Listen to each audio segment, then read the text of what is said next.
Sasagot po tayo ng tanong. Yung tanong ganito. Sabi niya, kapatid, hindi ko maintindihan ang sinabi ni Jesus na ako at ang Ama ay iisa. Ano ba? Iisa ba ang Diyos? Kapatid, nung sinabi ng Panginoong Jesus na ako at ang Ama ay iisa, ang Panginoong Jesus po noon ay nandito sa lupa. Tapos yung Ama nasa langit. Sa ikatlong langit doon sa kanyang tinitirahan. And then kapatid, yung totoo po yung sinabi ng Panginoong Hesus na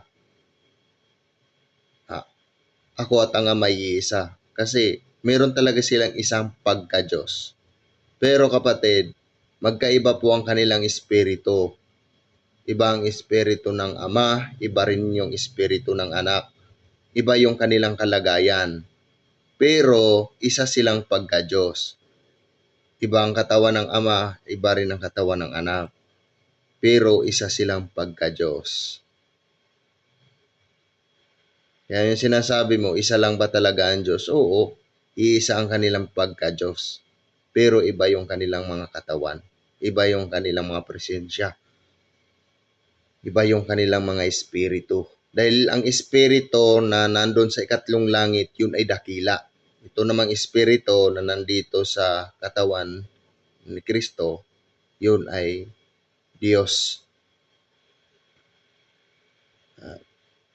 Iyon ay espiritu ng anak.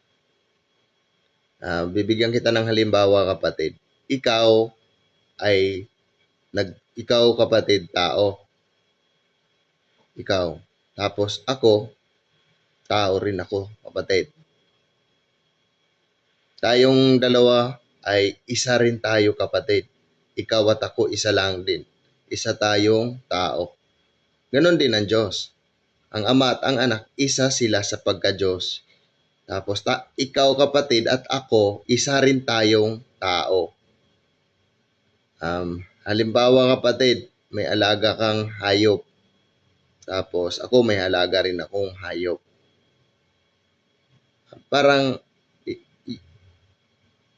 ikaw at ako, mayroon tayong pagkakaisang nag-aalaga ng hayop. Meron tayong pagkaisang nag-alaga ng hayop.